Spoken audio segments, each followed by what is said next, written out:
Bonsoir à tous sur les réseaux sociaux, Facebook Live. Ici Maxime Denis en direct de Radio-Canada à Québec. Et bienvenue à cette émission spéciale présentée par le service de l'information de Radio-Canada Québec. Dans quelques instants, je céderai l'antenne à mon collègue Bruno Savard et toute l'équipe du Téléjournal pour une émission spéciale sur les commémorations, la cérémonie qui se tient sur les lieux de la Grande Mosquée de Québec à Sainte-Foy pour commémorer ce premier triste anniversaire de l'attentat à la Mosquée de Québec qui a fait 6 morts et de nombreux blessés, dont 5 graves. 6 pères de famille qui ont perdu la vie le 29 janvier 2017, Azzedine Soufiane, Khaled Belkacemi, Boubaker Tabti, Abdelkrim Hassan, Mamadou Tanou Bari et Ibrahim Bari, Algériens, Marocains, Camerounais, mais Québécois et musulmans, abattus pour leur religion en pleine prière. L'homme qui est derrière ce geste-là, l'homme présumé, Alexandre Bissonnette, 27 ans au moment des faits, devra faire face à la justice à l'ouverture de son procès qui est prévu pour le 26 mars prochain. Il y a 12 chefs d'accusation qui pèsent contre lui en ce moment, dont 6 pour meurtre prémédité. Il s'agit de l'une des pires attaques contre un peuple, contre une nation, une communauté, la communauté musulmane ici à Québec, dans un pays occidental. Et ça s'est passé dans notre cour ici à Québec, chose que bien des gens n'auraient jamais cru possible. Et ce soir, tout au long de ce Facebook Live, on va vous parler d'archives, on va vous ressortir des éléments qu'on a travaillés au cours des dernières semaines ici à Radio-Canada Québec, mais on va aussi vous présenter la cérémonie parce que ce soir, à Sainte-Foy, dans l'ouest de la ville de Québec, la route de l'Église est fermée en ce moment entre Quatre-Bourgeois et Chemin Sainte-Foy parce qu'on attend plusieurs personnes autour du Centre culturel islamique. L'an dernier, il y avait eu 15 000 personnes pour marcher, se rassembler en soutien à la communauté musulmane et aussi en hommage aux victimes. Alors ce soir, ça se poursuit, c'est cette première cérémonie, un devoir de mémoire qui s'effectue à Québec et partout dans le monde aussi. Vous êtes nombreux à nous suivre un peu partout sur Facebook pour ça. Alors je cède l'antenne à Bruno Savard tout de suite pour cette émission et on se retrouve dans une dizaine de minutes. 29 janvier 2017, je me souviens, en direct de la Grande Mosquée de Québec. Bienvenue à une émission spéciale du Téléjournal Québec.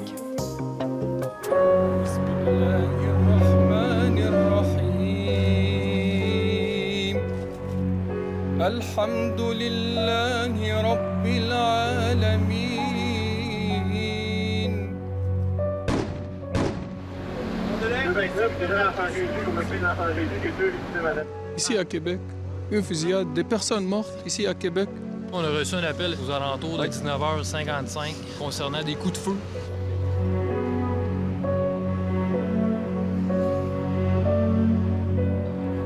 Nous pouvons confirmer le décès de 6 personnes âgées entre 39 et 60 ans. Québec est en deuil, cette magnifique ville.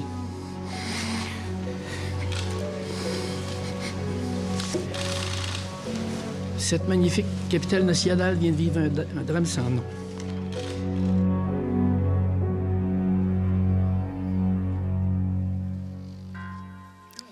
Un an plus tard, nous voici à nouveau réunis devant la Grande Mosquée de Québec, au son des cloches de l'église Notre-Dame de Foix. Bonsoir, mesdames et messieurs. Je vous avoue bien humblement qu'à ce moment précis, c'est très spécial et on ressent une émotion de se retrouver ici un an plus tard. C'est une grande soirée de commémoration qui est prévue. Des personnes qui vont venir rendre hommage aux victimes de cette attaque. L'an dernier, à pareille date, à pareille heure, vous comme moi, on était probablement à la maison, bien tranquille, bien loin de se douter que une des pires attaques, probablement la pire dans l'histoire de Québec, était sur le point d'être commise. Juste derrière moi, à la Grande Mosquée de Québec, un tireur, dans sa folie meurtrière, abattait 6 hommes. Abdelkrim Hassan, un homme de 41 ans, père de 3 filles, un informaticien. Aboubaker Tabti, un homme de 44 ans, également péri lors de cette fusillade. Il était père de 2 enfants de 3 et 11 ans. Il était chef d'équipe chez Exceldor. Azzedine Soufiane, un homme de 57 ans, le propriétaire toujours souriant de l'épicerie boucherie Assalam, ici à Sainte-Foy. Il était père de 3 enfants. Ibrahima Bari, un père de 4 enfants, un informaticien qui travaillait chez Revenu Québec. Khaled Belkacemi, un professeur apprécié à l'Université Laval en génie alimentaire, père de 3 enfants. Mamadou Tanou Bari, un comptable qui était parti de la Guinée pour s'installer ici avec sa famille, père de 2 jeunes enfants. Il avait 42 ans. Cette attaque a fait 17 orphelins. C'est à ces victimes, c'est également aux orphelins, aux survivants de cette tragédie que les organisateurs de la soirée de ce soir voudraient qu'on pense, qu'on réfléchisse. Et pour nous aider dans cette réflexion ce soir, avec moi, Alain Bouchard, sociologue des religions. Bonsoir, M. Bouchard. Bonsoir. Et Karim El-Abed, imam à la mosquée de Lévis. M. El-Abed, bonsoir. Bonsoir, Bruno. Messieurs, on était ensemble l'année passée lors de la cérémonie funèbre et on avait tellement apprécié les échanges qu'on avait eus. Maintenant, Karim, 1 an plus tard, avec ce qui s'est dit, ce qu'on a vécu au cours des derniers jours, comment vous sentez-vous? Très fébrile. Les émotions, la douleur, la souffrance refait surface comme si c'était hier. C'est extrêmement pénible de revivre ça. Monsieur Bouchard, l'an dernier, au lendemain de la tragédie, on était tous ici, puis on avait senti ensemble ce désir du mieux vivre ensemble. Que reste-t-il de ça? 1 an plus tard, il y a eu des petits pas qui ont été faits, mais il nous reste encore de grands pas à faire, donc beaucoup de travail encore devant nous. On va voir, messieurs, au cours des prochaines minutes, si cette soirée qui s'appelle 29 janvier 2017, je me souviens, nous aidera à faire d'autres pas. Olivier Lemieux, vous êtes à une centaine de mètres de nous, juste derrière l'ancienne église Notre-Dame-de-Foy, dans le stationnement de l'église Notre-Dame-de-Foy. C'est là qu'on attend les gens ce soir pour participer à cette soirée spéciale. Voilà, et vous voyez sûrement derrière moi, Bruno, que les gens ont commencé à arriver, qu'on se masse tranquillement près de la clôture qui nous sépare de la scène où on aura tantôt les discours. Il y a des gens qui sont venus avec des pancartes, des banderoles, d'autres qui, plus simplement, ont en main des bougies, des gerbes de fleurs parfois. Et j'ai à mes côtés Mélanie Préfontaine qui tenait à être présente ce soir. Madame Préfontaine, bonsoir. Bonsoir. Alors, Madame Préfontaine, pourquoi être présente ce soir? C'est une question évidente, mais je pense qu'on vous la pose d'entrée. Nous, on a des amis, les Hassan. On voulait venir les soutenir dans cette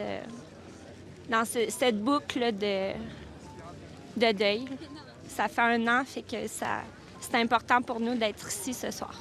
Alors, Abdelkrim Hassan, informaticien, 41 ans, 3 petites filles. Je crois que votre fille à vous, Madame Préfontaine, connaissait l'une de ses filles. Oui, bien, on connaît la famille, là, donc c'est ça. Et 1 an plus tard, qu'est-ce que cette soirée réanime en vous? Je souhaite la paix dans le monde. C'est ça. Vous pensez qu'à Québec, on va pouvoir tourner cette page peut-être et envoyer le bon message ce soir? Oui, un message d'espoir. Merci beaucoup, Mme Préfontaine. Bonne soirée. Merci à vous.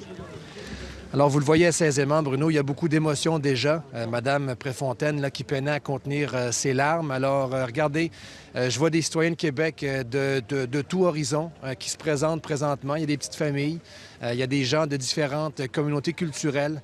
Alors, voilà. Donc, je pense qu'on va l'avoir, ce rassemblement ce soir, et je pense que Québec, tranquillement, donc, va commencer à tourner cette page sur un drame qui nous horrifie tous encore 1 an après. Oui, et cette soirée, vous pouvez la vivre avec nous en partie au Téléjournal Québec et également sur Facebook, sur la page d'ici Québec. Et notez que dans le cadre de notre diffusion en direct sur Facebook, il n'y a pas de pause, c'est-à-dire que la discussion sera animée durant les pauses par mon collègue Maxime Denis. C'est froid ce soir. Ça me fait penser à ce qu'on vivait l'année dernière. C'était froid comme ça. Des journalistes qui avaient été dépêchés pour couvrir cet événement-là. On apprenait peu à peu ce qui venait de se passer. Et un des premiers journalistes à être dépêché sur les lieux, c'est mon collègue Alexandre Duval qui est avec moi. Bonsoir, Alexandre. Bonsoir, Bruno. Bon, Alexandre, cette première présence sur place l'année passée et puis tous les contacts que vous avez établis avec cette communauté, avec les familles des victimes, on a pu sentir dans un documentaire qui vient d'être présenté qui s'appelle « La prière où tout a basculé ». Et Alexandre, malgré le traumatisme vécu, moi, ce que je retiens du documentaire, c'est que les gens touchés de près par l'attentat ont encore Québec dans le cœur. Absolument. C'est sûr qu'il y a des nuances à apporter. On sait qu'il y a quelques personnes, une poignée d'individus qui ont vraiment remis en question leur appartenance à Québec. Une personne, entre autres, qui est partie, dont on est sûr vraiment qu'elle a quitté la région de Québec à cause de ça. Mais de la vaste majorité des personnes avec qui j'ai pu m'entretenir pour ce documentaire au cours des dernières semaines, ce qui est ressorti, c'est toute l'importance du processus de solidarité qui s'est produit dans la société québécoise pour faire son deuil. Je l'ai entendu de la bouche des veuves, je l'ai entendu de la bouche des orphelins, de la bouche des blessés graves, de la bouche des témoins de cet attentat. Et vous savez, ce soir, il y a un des 17 orphelins qui va prendre la parole, Amir Belkacemi, un jeune homme de 26 ans qui a perdu son père, Khaled, dans cet attentat. Et Amir, pour les fins du documentaire, nous avait accordé une entrevue dans laquelle il nous disait à quel point, dès les lendemains de l'attentat, il avait ressenti cette solidarité et à quel point ça avait été important pour lui.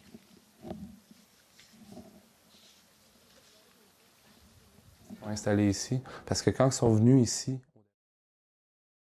ils ont aimé l'endroit, ils ont décidé de s'installer ici à cause de ça. Puis on l'a senti vraiment fortement, oui, au lendemain des événements, parce que, bon, gros élan de solidarité puis de compassion qui est arrivé. Ça, c'est le fils d'une des victimes. Vous l'avez dit, il va prendre la parole ce soir. C'était une des premières fois, si je ne m'abuse, qu'on l'entendait. Oui, c'était la première fois qu'il acceptait de parler à la télévision à ce moment-là. Et il l'a fait justement pour montrer la multiplicité des visages des musulmans de Québec pour que l'horreur ne se reproduise pas dans notre ville. Et parlez-moi de ce passage où il dit « S'il m'avait connu ». Peut-être qu'on n'en serait pas là. Oui. Amir Belkacemi a pour son dire que si le tireur avait eu la chance, me disait-il, de l'avoir rencontré, d'avoir pu discuter avec lui avant de commettre ce geste-là, il dit jamais le geste ne se serait produit. Au sens où, en fait, ce qu'il nous dit, Amir, c'est qu'il y a beaucoup plus de choses qui nous rassemblent que de choses qui nous divisent. Et c'est le message qu'il voulait passer en nous accordant cette entrevue pour le documentaire. Merci beaucoup, Alexandre. Je vous en prie. Ce soir, bon, on l'a dit, on vient de donner une partie de la programmation de la soirée, des gens qui vont s'adresser à la foule. On aura l'occasion de vous donner le détail de ça tout à l'heure. Des dignitaires, oui, mais également des femmes qui ont perdu un mari, des enfants qui ont perdu un père, également une victime de cette attaque-là, un homme qui a reçu 7 balles et qui va demeurer à jamais dans son fauteuil roulant. Son témoignage risque également de faire beaucoup réfléchir.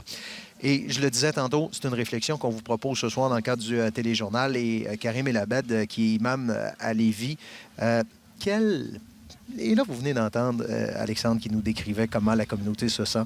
Mais quelle plaie demeure encore vive? C'est une terrible souffrance pour d'abord les gens qui ont perdu des proches. C'est absolument atroce de vivre un deuil comme celui-là. Aussi par rapport à toute une communauté en fait qui s'est sentie visée, mais aussi parce que c'était un peu le point d'orge d'un certain nombre de frustrations, que ce soit au niveau de l'intégration sociale, économique, etc.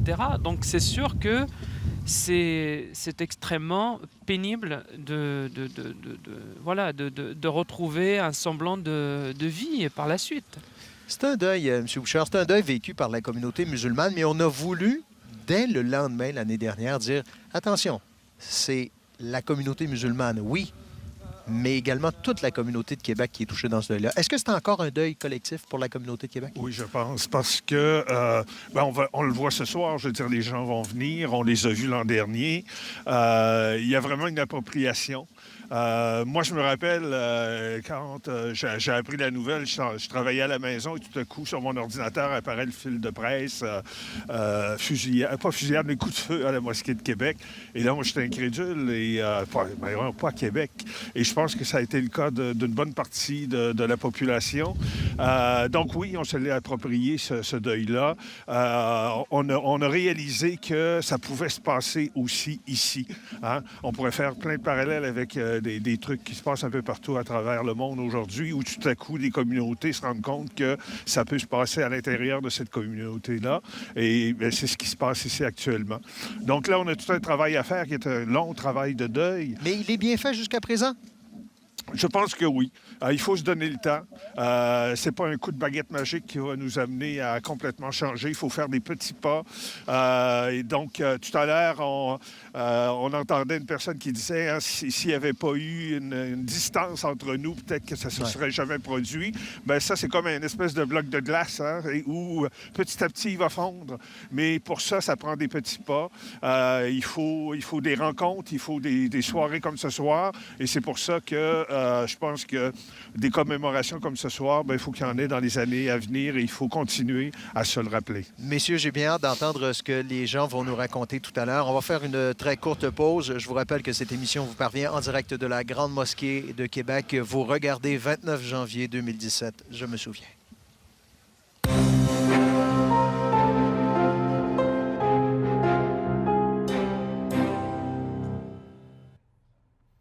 Et ça se poursuit en Facebook Live sur la page Facebook d'ICI Québec. Vous êtes nombreux à nous suivre et on continuera ainsi jusqu'à 19h et la cérémonie qui se poursuivra même au-delà de 19h, notamment sur les ondes du réseau de l'information ici au pays. Vous êtes nombreux à réagir déjà. Je vais lire quelques commentaires sur Facebook notamment. Il y a Romain Legal qui est de la France qui nous écrit en disant « Je regarde l'édition spéciale et cela me donne froid dans le dos ».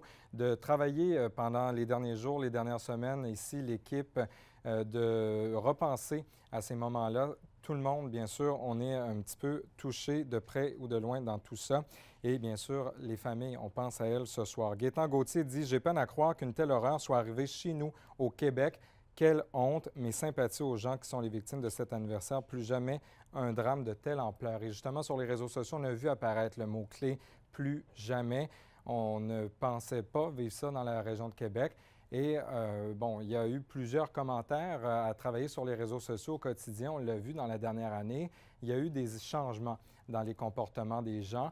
Oui, avec l'épisode d'Hérouville en 2007, avec toute la commission Bouchard-Taylor aussi, ça avait ouvert un petit peu la minorité qui s'exprimait. Mais on l'a vu encore plus depuis l'attentat de Québec, vraiment, avec la charte aussi des valeurs du Parti québécois. Mais là, depuis la dernière année, on avait vu une montée avec certains gestes, des menaces qui avaient été envoyées à la mosquée de Québec, mais aussi, avec la tête de porc qui avait été déposée devant l'entrée de la mosquée. Alors ce soir, c'est peut-être l'occasion, dans ce devoir de mémoire, en ce 29 janvier, monsieur, madame, tout le monde, de faire un petit exercice, une prise de conscience sur le côté humain de tout cela, parce que je entendais dans les archives une dame qui disait l'année dernière, elle participait au rassemblement. Il y avait 15 000 personnes l'an passé qui étaient rassemblées avec, Régis Labaume, Justin Trudeau. Il y avait eu une marche et un rassemblement devant la mosquée le 30 janvier au froid. 15 000 personnes pour dire on est solidaires, on vous soutient, la communauté musulmane. Et il y a une dame qu'on avait interviewée à CBC qui disait c'est impossible qu'un humain puisse tuer un autre humain. Parce qu'au-delà de la religion, de la couleur, des vêtements, c'est ça au fond, un humain contre un humain. Alors c'est ça qui est encore plus troublant à chaque fois et que ce soit fait ici dans notre cour. Alors 6 victimes, mais comme on le voyait avec Bruno tout à l'heure, c'est encore plus que ça. Avec ces 17 jeunes qui n'ont plus de père aujourd'hui, avec ces femmes qui tentent de vivre leur quotidien et de continuer de s'intégrer dans cette société, déjà que c'était fait pour bon nombre d'entre elles, mais un travail qui n'est pas facile. Et sur les réseaux sociaux, je vous en disais un petit mot, il y a eu plusieurs commentaires qui faisaient une comparaison entre pourquoi on en fait autant avec le 29 janvier à Québec, alors qu'on ne parle pas assez, par exemple, de la famille Carrier qui est décédée au Burkina Faso dans un attentat à Ouagadougou. Ce sont deux choses complètement distinctes.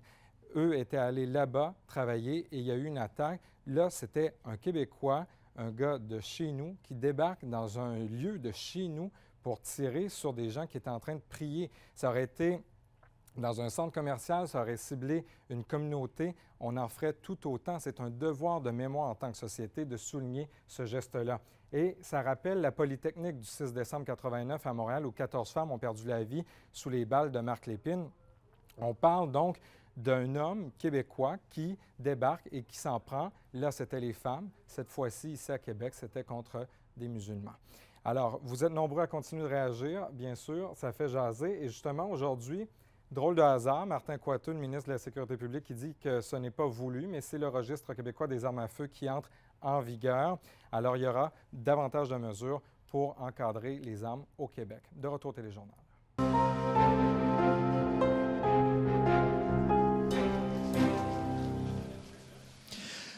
On envoyait tellement de ces bougies l'an dernier, des gens qui étaient venus spontanément se réunir sur place devant la Grande Mosquée pour signifier leur appui aux familles des victimes et participer également dès le lendemain à une vigile qui a été organisée en quelques heures seulement par un comité citoyen dont faisait partie Annie Demers-Caron. Il est avec moi. Bonsoir. Bonsoir, bonsoir. Alors, c'est encore vous qui, cette année, organisez cette soirée? Je fais partie du collectif, du comité organisateur qui, cette année, organise la commémoration, oui, effectivement. J'aimerais qu'on parle brièvement de la façon dont ça s'est passé l'an dernier. C'était spontané et totalement citoyen?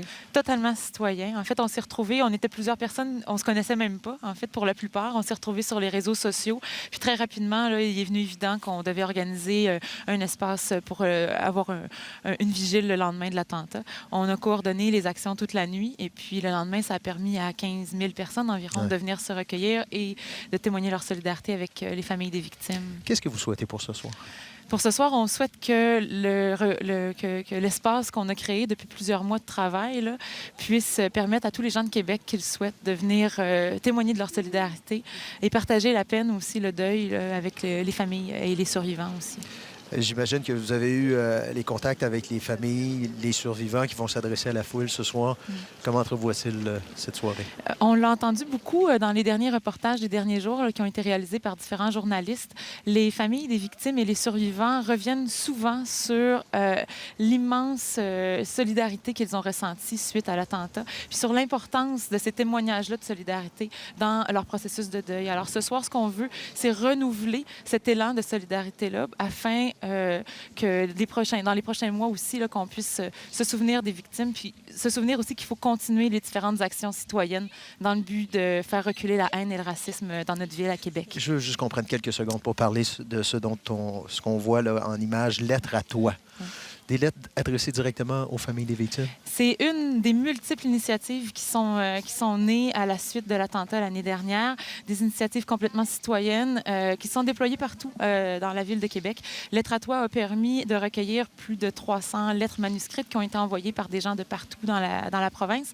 Et ces lettres-là ont été acheminées aux familles des victimes, aux survivants, mais aussi dans différents lieux ici qui sont fréquentés par des Québécois de confession musulmane dans la ville de Québec. Madame Demers-Caron, merci beaucoup de cette implication. Merci, puis merci à tous les bénévoles aussi ce soir qui sont là et qui sont vaillants. Il fait froid aussi. Puis tout le monde est là afin qu'on se rappelle que la ville de Québec est un endroit de paix. Merci beaucoup. Il y a 50 ans, un jeune étudiant du nom de Boufelja Ben Abdallah s'amenait à Québec. Il était de cette vague des citoyens du monde. Il s'est installé ici, a fondé une famille et petit à petit, a aidé à développer cette communauté. Il est cofondateur du Centre culturel islamique. Il est devenu, au fil du temps, une espèce de sage pour la communauté musulmane. Et M. Ben Abdallah, je l'ai rencontré personnellement pour la première fois ici, il y a un an. Et c'est lui qui, pour la première fois, avait exprimé toute sa gratitude à l'endroit des citoyens de Québec pour ce soutien dans ce deuil. Maintenant, lorsqu'on lui demande de retourner à l'intérieur de la mosquée, il est en quelque sorte le porte-parole de cette communauté qui est toujours blessée. Et d'entrer dans ce lieu où a eu lieu ce drame, pour lui, ça fait rejaillir toutes sortes de souvenirs. Monsieur Ben Abdallah, quand vous entrez dans ce lieu-là, quel sentiment vous habite encore par rapport au sentiment qui vous habitait la première fois que vous êtes revenu après l'attaque? Déjà, vous me rappelez la première fois et j'ai la chair de poule, c'est toujours pareil. Hein?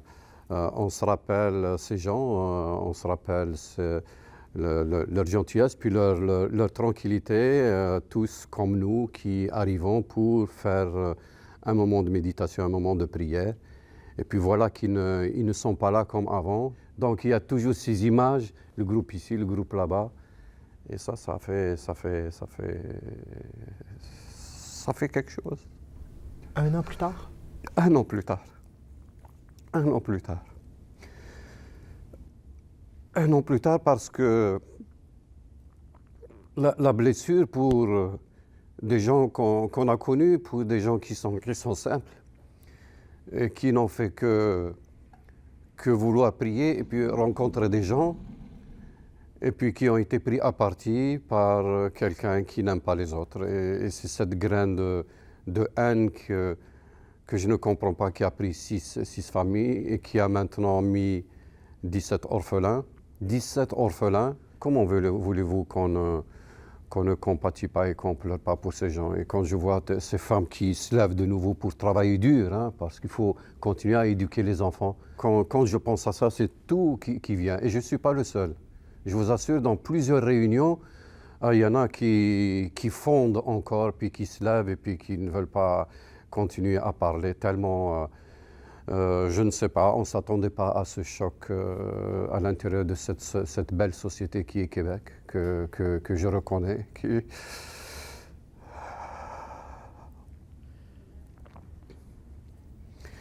est une partie de nous-mêmes. C'est une partie de nous-mêmes, cette société. C'est nous qui, avec les gens qui la forgeons, on nous met comme si vous êtes encore à part, vous n'aimez pas notre société. Ce n'est pas vrai. Nous sommes dans la société. Nous la forgeons, cette société. Moi, je dis toujours, j'ai voyagé pendant 30 ans dans ma vie à l'échelle internationale. Je faisais l'international et je peux vous avouer, je l'avoue à tout le temps et je le dis au maire, je l'ai dit à plusieurs reprises au maire. S'il y a une société qui a la bonté exemplaire, c'est la société québécoise. Il faut qu'on soit fiers de ça. Quand vous venez ici et que là, vous me décrivez le lieu puis vous revoyez vos amis qui ont été abattus, est-ce que vous êtes capable de trouver assez de recueillement dans ce lieu-là pour recommencer à prier? Est-ce qu'à un certain moment, vous pouvez vous recueillir? Oui, on peut. Je vous dis des choses, peut-être pour certains, ça ne dit pas grand-chose, mais on souhaite être avec eux un jour parce que c'est nos amis et c'est le grand désir de tout le monde. Quand on fait les prières, les gens, je souhaite les revoir. Ils sont avec vous? Ils sont avec nous. Donc ça nous... vous voyez, autant on peut pleurer, mais autant on est content parce que nous, on croit au jour dernier, nous, on croit que le Seigneur qui a créé le monde, il est généreux et ces choses vont se retourner en bien sur tout le monde.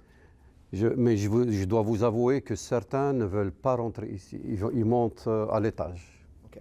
Ils sont encore ébranlés. J'ai un en particulier, il me dit, si je mets le pied à la porte ici, j'ai quelque chose, parce que je les vois, parce qu'il était là-dedans.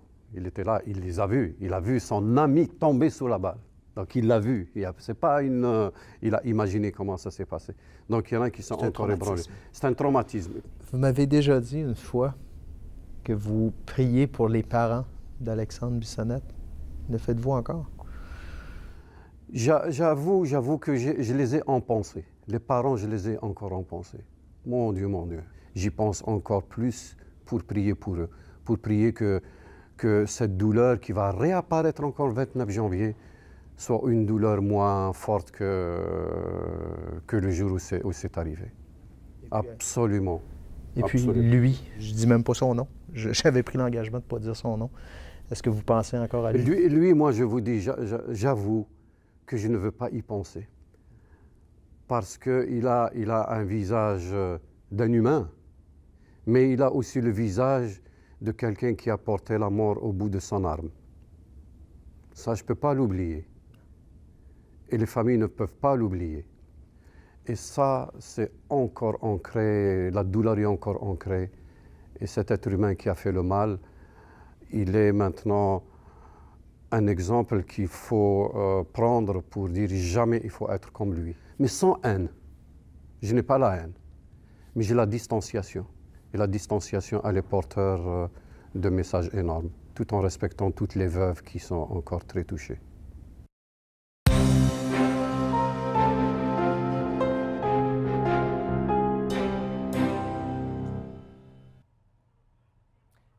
La dénonciation, mais aussi la mobilisation, soutenir la communauté musulmane, saluer ces hommes qui sont morts sous ces balles et aussi tenter de voir vers l'avenir. Eh bien, il y avait eu 15 000 personnes, malgré le froid, à Québec l'an dernier, qui s'étaient rassemblées près de la Grande Mosquée pour souligner le tout. Mais ça avait fait une commotion dans le monde entier. Il y avait eu des rassemblements à Hong Kong, il y avait eu également à Paris, où la mairesse de Paris, Anne Hidalgo, avait demandé à éteindre la Tour Eiffel. Donc, à chaque fois, lorsqu'il y a un attentat dans le monde, on souligne de cette manière avec la Tour Eiffel éteintes, donc pour rendre hommage aux victimes. L'attentat de Québec qui a marqué sur le web aussi avec le député de Louis Hébert, c'est la circonscription fédérale dans laquelle se trouve la mosquée. Joël Lightbound, alors tout jeune député qui venait de remporter ces élections, avait demandé pardon aux victimes de l'attentat parce qu'il disait que les mots ont des conséquences, mais que le silence en avait également et que cette minorité silencieuse qui a peut-être un peu plus sorti au cours des derniers mois, donc devait être écoutée et être prise très au sérieux pour éviter d'autres drames comme ça. Il disait également dénoncer le fait que la société a laissé la stigmatisation de la communauté musulmane se faire donc dans sa circonscription à Sainte-Foy, la circonscription de Louis Hébert. Alors ça avait marqué, ça avait fait le tour du monde sur le web le 1er février l'an dernier. Un autre événement et je voulais revenir là-dessus sur les réseaux sociaux, c'est le fait qu'à chaque attentat, les informations circulent rapidement sur le web et mes collègues Marie-Ève Tremblay et Jeff Yates se sont penchés sur les théories du complot parce que même l'attentat de Québec, il y a eu des rumeurs qui ont circulé sur les réseaux sociaux. Certains affirmaient que c'était mené, créé en quelque sorte par les autorités politiques. Bref, pourquoi ça s'emballe comme ça sur le web? Pourquoi certains vont même jusqu'à créer des faux profils? Notamment, il y avait eu un faux profil de l'agence Reuters, l'agence d'information, pour dire certaines informations complètement fausses et ça avait pu induire certains journalistes en erreur le soir du 29 janvier l'an dernier. Alors, une capsule qui est toujours d'actualité sur Ici Grand Montréal à aller consulter concernant donc des phénomènes comme ça qui arrivent et qui remettent en question l'utilité du web parfois. Et je salue Alain Dufresne du Journal de Québec. Dans son blog, il a écrit un papier fort intéressant, un billet fort intéressant sur comment la radio de Québec, on parle tellement de la radio à Québec, partout au pays, on entend souvent parler de la radio en bien ou en mal, eh bien là, on fait un portrait de comment chaque radio a vécu la soirée du 29 janvier. Et c'est intéressant de voir que bien des gens se sont tournés vers Radio-Canada, de voir comment n'avaient pas nécessairement d'expérience en la matière et ont dû apprendre à découvrir, à couvrir une telle situation dans notre cours chez nous à Québec. Certains, comme Fred Audet d'Énergie, a décidé de quitter le domaine après une telle nouvelle. Et il y a notre collègue Bruno Savard, bien sûr, qui avait tenu l'antenne pendant toute la nuit. Il était entré en onde au 106.3 FM, ici Radio-Canada Première, vers 22 h et avait passé la nuit à essayer de comprendre ce qui se passait dans la ville de Québec avec les informations de Charles d'Amboise qui était aux réseaux sociaux, Alain Saint-Ours également, et bien sûr le SPVQ qui avait très peu d'informations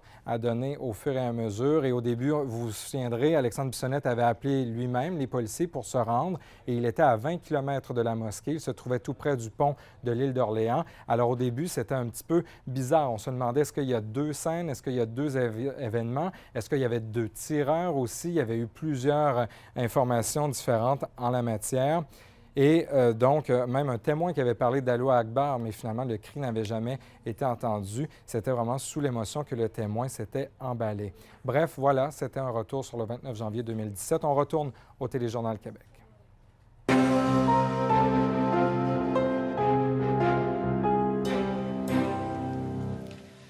Je vous rappelle qu'on est en direct de la Grande Mosquée de Québec pour cette commémoration. En fait, c'est le dernier événement de ces 4 jours de commémoration pour souligner le premier anniversaire de l'attaque de la Grande Mosquée de Québec, une attaque qui a fait, je vous le rappelle, 6 morts.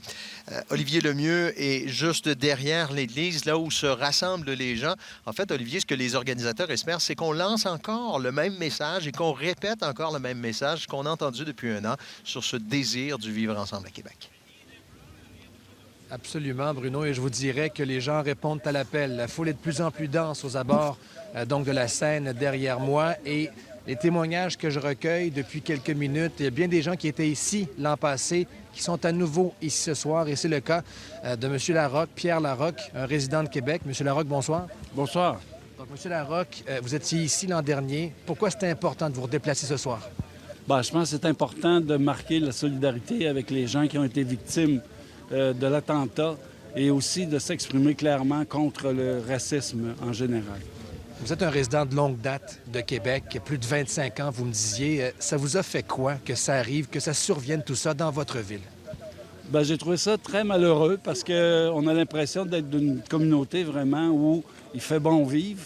Et je crois que, comme le maire Labombe le disait, Les radios poubelles font en sorte de donner une image à Québec qui n'est pas réelle. Et je pense que c'est important les gens de démontrer que les gens de Québec ne sont pas de cette étoffe-là. Alors, vous espérez que le rassemblement de ce soir va envoyer le bon message. C'est ce que j'entends. Bien, on essaye de l'envoyer le message quelques fois, mais bon, le maire Labonde, l'année dernière, il disait qu'il faut frapper les gens qui font de l'argent avec ces radios-là. Et je pense que là-dessus, on n'a pas avancé beaucoup. Monsieur Larocque, merci d'avoir pris le temps. Merci, très bien. Alors voilà, des opinions assez tranchées. Il y en a toutes sortes, je vous dirais, d'opinions dans cette foule. Un témoignage parmi d'autres ce soir. Bruno, de retour à vous. Merci beaucoup, Olivier. On sera en direct de cette scène dans quelques minutes parce que dès 18h35, me dit-on, il y aura les premières reprises de parole. Je vous donne une idée de qui sera sur scène. Louisa Mohamed Saïd, elle représente la famille de M. Hassan. Safia Amoudi, elle va représenter les 5 autres familles touchées par ce drame-là. Amir Belkacemi, on l'a abordé tout à l'heure avec Alexandre Duval. Il est le fils, il représente en fait les orphelins, le fils de M. Belkacemi. Et puis Ayman Derbali. Ça, c'est cet homme qui, par un geste héroïque, a tenté de freiner le tireur et il s'est retrouvé avec 7 balles. Maintenant, il dit qu'il commence sa nouvelle vie avec toutes sortes de programmes de réadaptation. Malheureusement, il ne pourra retourner chez lui que l'été prochain parce qu'il est dans un centre de réadaptation depuis l'attaque. Je vous rappelle qu'avec moi, Karim Elabed, imam à la mosquée de Lévis, et Alain Bouchard, sociologue des religions, parce que on va avoir vos réflexions, messieurs, sur ce qui se passe. Et M. Elabed, on vous a lu en fin de semaine dans une lettre à l'opinion du lecteur où je sentais qu'il y avait une certaine déception sur ce qui s'est dit, ce qui s'est passé depuis la dernière année? La déception, oui, sur le coup, mais surtout un certain réalisme. Donc, nous sommes une seule communauté, nous devons nous dire les choses telles qu'elles sont. Et de par ma fonction d'imam, en fait, moi, j'encaisse, je catalyse beaucoup d'opinions, beaucoup d'états d'âme, en fait, des fidèles, des musulmans qui viennent vers moi pour me parler de leur frustration de vivre ici. Pas tous, bien entendu, et heureusement, Dieu merci, mais certains, il y a un mal-être, hein, effectivement. Et puis moi, je me sentais le devoir, justement, de me faire le porte-parole de ces gens-là, et mon propre porte-parole, bien entendu, parce que moi, je suis un de la communauté, ouais. Je fais partie de la communauté, et je considère que nous avons le devoir de se dire les choses telles qu'elles sont, et c'est ainsi qu'on pourra faire avancer les choses, parce que si la communauté d'accueil n'est pas au courant de nos frustrations, nous, en tant que nouveaux arrivants, comment on va pouvoir gérer notre avenir ensemble, collectif? Vous avez vécu en France, puis j'aimerais qu'on profite de cette expérience-là, parce qu'il y a un avertissement dans votre texte. C'est-à-dire qu'en France, vous dites, on a cessé de se parler, on a cessé d'échanger, et il est arrivé des déchirements profonds dans cette société-là. Vous nous avertissez de ne pas prendre cette voie-là, dans le fond. Absolument, oui, tout à fait, je vous confirme. J'ai vécu une quinzaine d'années en France. J'ai vécu juste après les attentats, justement, des années 90. C'était extrêmement pénible parce que ce soit la classe politique ou les médias ou la populace de manière générale stigmatisait de façon systématique la population musulmane de France. Et malheureusement, ça a donné un certain nombre de frustrations, un certain nombre de ressentiments envers la France. Et ça a donné malheureusement des attentats, d'autres attentats, comme on l'a vu récemment en fait les 2 dernières années. Et ça, c'est malheureux. Et je constate que les erreurs d'il y a 10, 15, 20 ans, en fait, ça rejaillit sur nous en fait au bout d'un certain temps. Et je ne veux pas que notre société aujourd'hui, la société québécoise, engendre des gens qui vont faire des folies dans 10, 15, 20 ans. Il faut régler les problèmes dès aujourd'hui et ne pas faire les erreurs d'un système d'immigration assimilationniste, d'acculturation, et que que ce soit le musulman ou n'importe quel immigrant, quand il vient pas uniquement comme un simple outil de production dans un pays, mais il vient avec son identité, avec son âme, avec un certain nombre de choses qu'il représente. Et il va falloir en tenir compte pour que l'intégration puisse être une intégration inclusive et non pas une intégration simplement pour alimenter l'outil de production de notre économie. Et l'économie. Messieurs, je vous garde avec moi parce qu'on va faire une courte pause et au retour, vous avez parlé des politiciens français. Les politiciens d'ici, on en discutera tout à l'heure pour savoir s'ils ont posé les bons gestes. Je sais que vous attendiez cette journée contre l'islamophobie. Il y a encore du flottement du côté du gouvernement du Québec. Est-ce qu'on va l'aborder? On verra bien. Puis nous, on aura l'occasion d'en discuter un peu plus tard. On va faire une très courte pause. Au retour, on devrait être en mesure de vous présenter les premiers discours dans le cadre de cette soirée de commémoration, hommage aux victimes de l'attaque du 29 janvier à la Mosquée de Québec.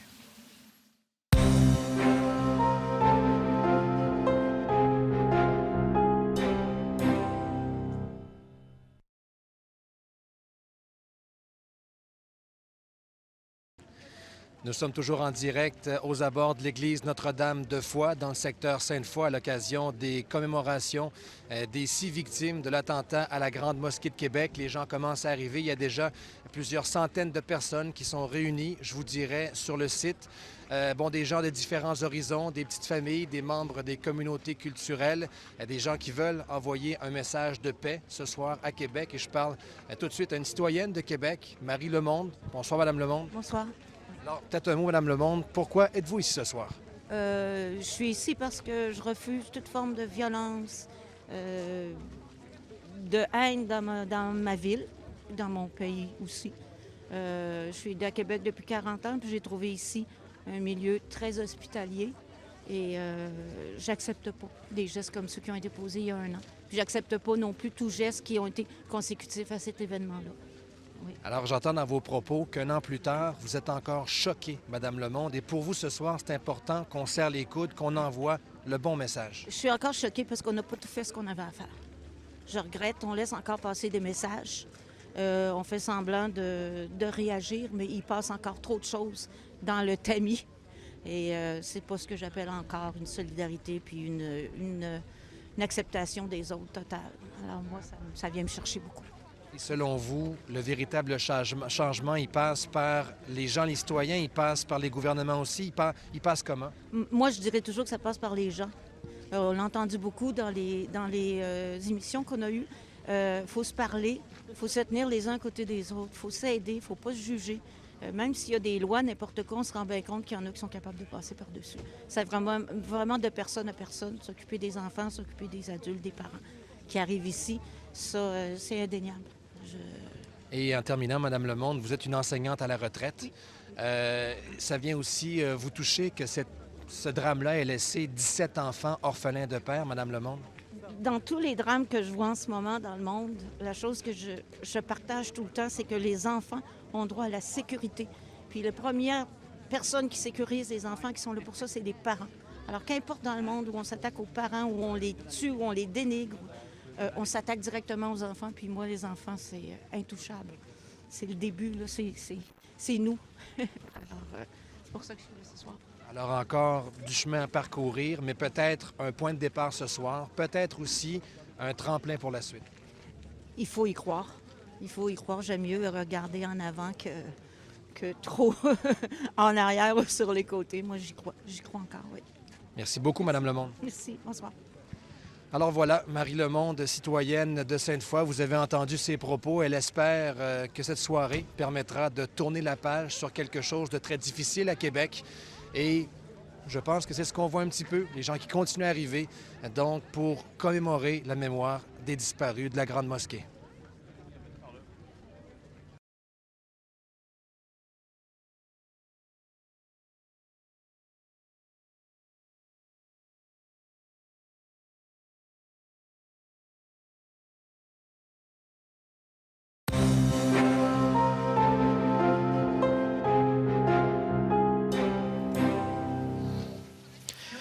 cette parade des dignitaires qu'on avait vue l'an dernier, elle se répète ce soir dans le cadre de cette soirée de commémoration.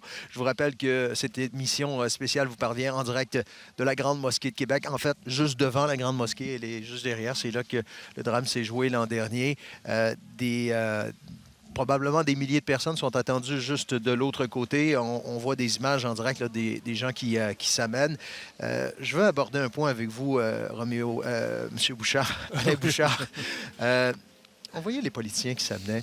Oui, il y a le message du peuple. Puis c'est une organisation citoyenne, ce qu'on a ce soir. Mais le rôle des leaders politiques, il est important. Oui, il est extrêmement important parce que ils doivent donner l'exemple. Hein. Ils sont l'incarnation de la démocratie, donc de la voix du peuple. Et puis, dans tout ce qui se passe actuellement, je pense qu'ils sont un peu aussi représentatifs de ce qui se passe dans l'ensemble de la population. Et là, je m'explique.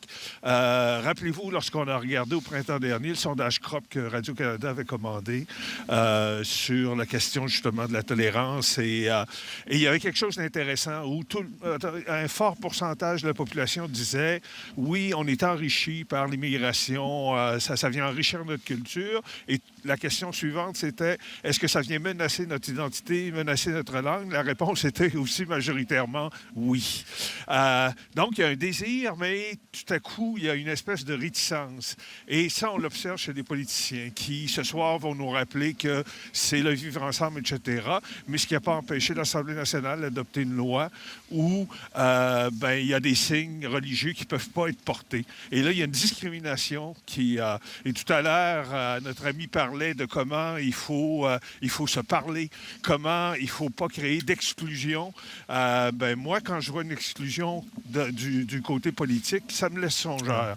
Et moi, j'aimerais que le débat il s'élève un peu à ce niveau-là parce qu'il est très souvent partisan et, entre guillemets, populiste, c'est-à-dire on est à l'écoute des sondages, de ce qui circule. Et moi, je m'attends à autre chose de nos politiciens. Parlons-en, Karim Elabed, de ces... Oui, il y a les paroles des politiciens qui seront prononcées tout à l'heure, mais les gestes. Et je sais que la communauté, bien qu'elle ait un peu reculé sur sa demande du 29 janvier comme journée contre l'islamophobie, je sais que ça vous a déçu, ça, que ça ne soit pas d'emblée intégré par les politiciens. C'est décevant de voir qu'on n'a pas saisi l'occasion justement de donner un signe d'inclusion justement à la communauté musulmane, parce que l'islamophobie, il ne faut pas se le cacher, ça existe. C'est pas parce qu'on le reconnaît que c'est une tare en soi. Ça existe dans toutes les sociétés, dans tous les pays du monde quasiment. Et ce n'est pas uniquement l'islamophobie, c'est l'exclusion de manière générale, que ce soit de la discrimination sur des bases ethniques, sur des bases raciales, sur des bases religieuses, etc. Donc, lorsqu'on reconnaît un problème, c'est un début de la résolution de ce problème. Et tant et aussi longtemps qu'on continue à crier à tue-tête que l'islamophobie n'existe pas, que le racisme n'existe pas, on ne pourra pas avancer dans le débat. Et là, je pense que c'est de la responsabilité de nos hommes politiques de porter justement ce débat et d'être franc avec la société et de se dire qu'il y a un problème. Et les stigmatisations, il y en a énormément. Il y a un problème. Et il faut à partir de là commencer à se poser les vraies questions pour trouver les bonnes solutions. M. Bouchard, est-ce qu'il y a une façon Québec de réagir? Parce que dans à peu près toutes les sphères, on dit que Québec agit de façon différente. Est-ce que dans ce cas-ci, Québec, avec ce drame qu'on a vécu, agit de façon différente que ce qu'on aurait fait ailleurs? Moi, je pense pas. Parce que lorsqu'on regarde, par exemple, dans d'autres pays, ce qui s'est passé en France, Bataclan, etc., non, il y a... si on revient pour la question politique, là, je pense que oui. Citoyenne, ça me semble être, donc, manifestation de solidarité. Et puis, il y a de petits pas qui se font. D'un point de vue politique, oui, ici, on est... lorsqu'on touche la question religieuse, on on est très frileux, qui fait que peu de politiciens veulent prendre à bras-le-corps la question, que ce soit, par exemple, ce qu'on vient de parler, la question de l'islamophobie. Et pour moi, c'est la question de la stigmatisation. Rappelez-vous, lorsque on a proposé d'avoir une commission sur donc ce qu'on appelait le racisme systémique, tout le monde, en tout cas ceux qui se sont prononcés, ont dit « Voyons, non, c'est de l'autoflagellation, ça n'existe pas », alors que, comme on vient de le rappeler, ça existe et il faut s'en parler. Mais ces débats-là, M. Bouchard, là, du point de vue de la sociologie, ces débats-là, ces grands débats sur les accommodements raisonnables, sur le vivre ensemble, sur l'identité, est-ce que ça sert ou ça nuit? Moi, je vous dirais qu'à long terme, ça sert. C'est-à-dire que, pour faire une analogie, hein, on dit des fois, est-ce qu'on doit gratter un bobo ou pas? Là? Ouais. À mon avis, oui, il faut. Parce qu'il faut que ça sorte, il faut que ça s'exprime. Et moi, je suis partisan de ce qu'on entendait tout à l'heure, c'est-à-dire qu'il faut se dire les choses. Et le plus sincèrement possible. Et à mon avis, oui, ça doit se faire, ce type de débat-là. Juste derrière nous, il y a des gens qui se préparent pour les premiers discours. Selon ce que j'en comprends, on décide de faire une autre pause tout de suite pour qu'on puisse être en mesure de vous faire entendre le plus de discours possible avant qu'on puisse donc se quitter pour 19h. On me dit qu'on a tout juste le temps de vous présenter un reportage qui a été produit par ma collègue Nicole Germain. Elle s'est rendue tout juste à côté ici, à l'école, où environ 40 % des enfants sont touchés directement par le deuil vécu et qui se répète jour après jour depuis la dernière année. Voyons comment on discute avec ces enfants. Notre école, parce qu'elle est tout près de la mosquée et que nous sommes aussi tout près de la communauté musulmane, a fortement été ébranlée. La direction de l'école du Versant, située près de la Grande Mosquée, pouvait difficilement passer sous silence le jour de commémoration de la tragédie. José Bélanger a fait partie de la cellule de crise mise en place peu après les événements. Du fait qu'on est dans le quartier où les événements sont survenus, du fait qu'on a été touché pendant plusieurs semaines par des rues barrées, des accompagnements policiers, on ne pouvait pas faire semblant que ce n'était pas arrivé dans notre quartier. La mosquée est là à chaque jour pour rappeler aux enfants qu'il s'est passé un événement. De quelle façon on peut faire la différence? L'école compte plus de 40 % d'enfants de confession musulmane. Pendant toute l'année, le personnel est resté à l'affût des besoins des élèves. On a eu la chance de ne pas avoir de parents décédés ou blessés. Mais on avait des parents présents à la mosquée lors de l'attentat. Mais j'ai le goût de vous dire que c'est la résilience. C'est des enfants qui ont passé par-dessus l'événement. Ils s'en souviennent. Un petit mot aux gens de la mosquée pour dire, moi, là, je suis avec vous autres. Au cours des derniers mois, les enfants ont été invités à réfléchir sur le vivre ensemble. La création de messages d'espoir est le point culminant de l'exercice.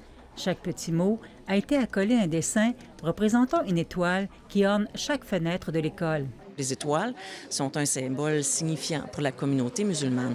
Donc, cette année, ce qu'on avait décidé de faire, c'est d'avoir un échange avec les enfants sur qu'est-ce que ça leur dit, bien vivre ensemble en toute harmonie, pour leur dire maintenant, on s'en va où avec ça? Et comment, moi, je peux devenir un agent de changement? Bien vivre ensemble, c'est prendre soin des autres, partager, s'entraider. Aussi, quand on sourit à d'autres gens. Pour moi, bien vivre ensemble, c'est avoir la paix, l'harmonie, pas de chicane, pas de violence. Les messages vont se retrouver dans un recueil qui sera remis aux responsables de la Grande Mosquée. Ici Nicole Germain, Radio-Canada, Québec.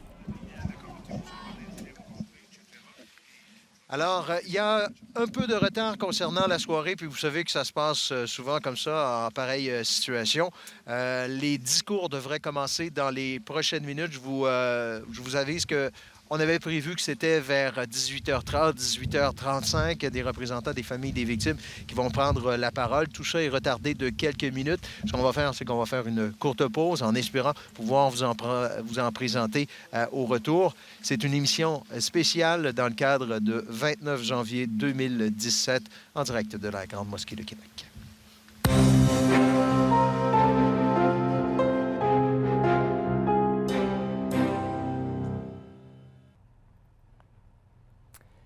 Et ça se poursuit en Facebook Live, mesdames, messieurs. Merci de nous suivre encore sur la page Facebook d'Ici Québec avec ces commémorations de ce premier anniversaire de l'attentat à la Grande Mosquée de Québec. Alors, pour vous situer, pour ceux qui ne sont pas connaisseurs de la région, on se trouve donc à Sainte-Foy, dans l'ouest de la ville de Québec. On est au Centre culturel islamique de Québec, là où ça s'est déroulé le 29 janvier 2017. Et la circulation peut être perturbée en ce moment dans le secteur. Le reportage qu'on vient de voir de ma collègue Nicole Germain sur ces jeunes avec leur joli message d'amour, d'espoir et de paix, eh bien, il se retrouve sur le site de radiocanada.ca/Québec. Je vous invite à aller le consulter avec ce petit Éline notamment qui disait « L'amour, c'est pour toujours » avec son petit signe de paix. Les enfants n'ont pas les mêmes réflexions en vieillissant. Certains changent de comportement malheureusement. Et il y a ce dossier bien complet, radiocanada.ca/mosquée, dans lequel vous allez revivre l'événement avec des discours, des témoignages. C'est un papier long qui prend une quinzaine de minutes à lire, fort intéressant pour voir comment, notamment Eamon, ici qu'on voit, qui a reçu 7 balles d'Alexandre Bissonnette le soir du 29 janvier 2017, qui est devenu tétraplégique, mais qui travaille fort pour se garder vivant, comme il dit, dans sa deuxième vie maintenant. Alors, un reportage aussi en format télé, l'émission Enquête qui vous a présenté ça jeudi dernier, c'est disponible sur radiocanada.ca/enquête, où on voit les témoignages de témoins, de victimes, de survivants, comment les gens s'en sont sortis. Et il y a notamment le fils d'une des victimes, Amir Belkacemi, qui exprime dans le reportage que si le tireur présumé Alexandre Bissonnette l'avait connu, eh bien l'événement ne serait jamais survenu. Amir Belkacemi qui réussit bien sa vie comme monsieur, madame, tout le monde ici à Québec en ce moment, et il aurait aimé donc lui faire connaître sa réalité. Bref, l'ignorance, la peur, ça amène certaines personnes dans des coins sombres de la vie. Espérons que ça ne se reproduira plus jamais. Il y a eu une émission fort intéressante cet après-midi sur les ondes d'Ici Première avec ma collègue Louise Boisvert où elle parlait de vivre ensemble au-delà du voile. 5 femmes musulmanes qui ont raconté leur quotidien, ce que c'est d'être musulmane à Québec avant et après le 29 janvier 2017. Une entrevue d'une heure, une émission d'une heure qui est disponible sur notre site radiocanada.ca/Québec. Et je vous invite également à consulter notre site pour suivre l'évolution de cette commémoration ce soir. Tous les détails y seront. Il y a une équipe qui travaille fort au web pour vous tenir au courant. Et bien sûr, sur nos divers réseaux sociaux, Twitter, Facebook, Instagram, il y aura albums photos et autres éléments d'informations sur cette soirée. Si vous désirez suivre la couverture encore de la soirée, eh bien, allez sur le téléjournal 18h sur la page Facebook, puisque comme il y a eu du retard avec les discours, ça va se poursuivre pour une bonne partie de la soirée. Au revoir.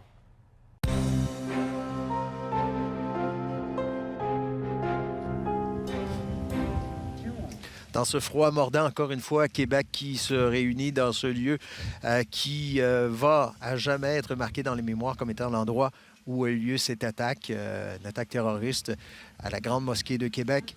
Ceux que vous voyez sur scène, ce sont les organisateurs de cette grande manifestation. On va écouter les directives qu'ils donnent à la foule et puis par la suite, probablement, les premiers interlocuteurs. Aboubakar Tabdi, âgé de 44 ans. Il était chef d'équipe chez Excel d'Or. M. Tabdi était le père de 2 jeunes enfants. Nous vous laissons maintenant avec M. Mahiaddin Jamaï du Centre culturel islamique de Québec.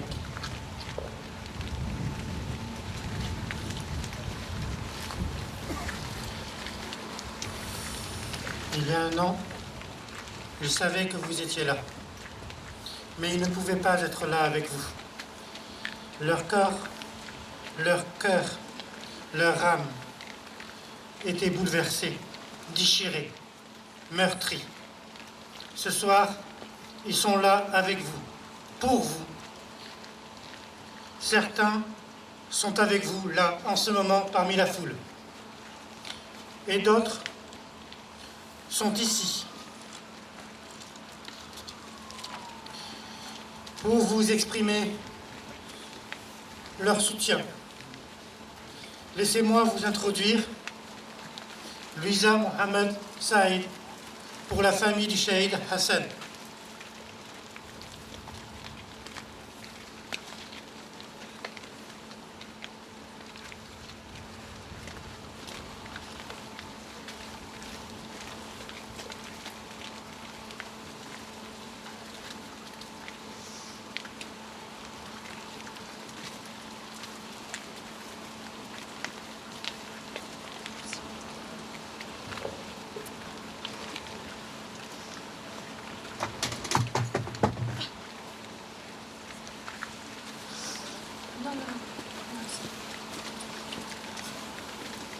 Bonsoir à toutes et à tous.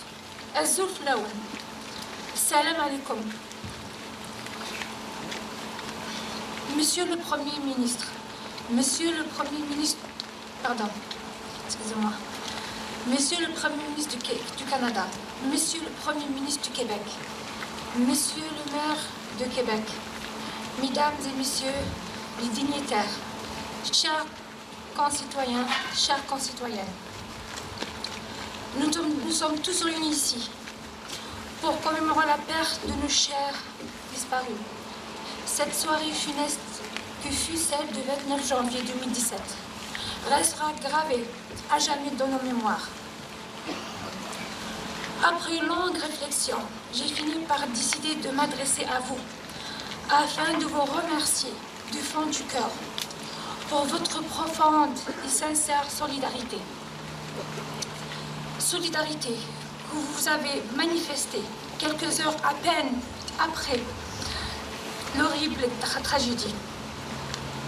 Vous étiez des centaines à sortir dans un froid glacial pour nous apporter votre soutien le soir même de 29 et les jours d'après. Un tel élan de sympathie, de compassion si spontané m'a fait sentir que j'étais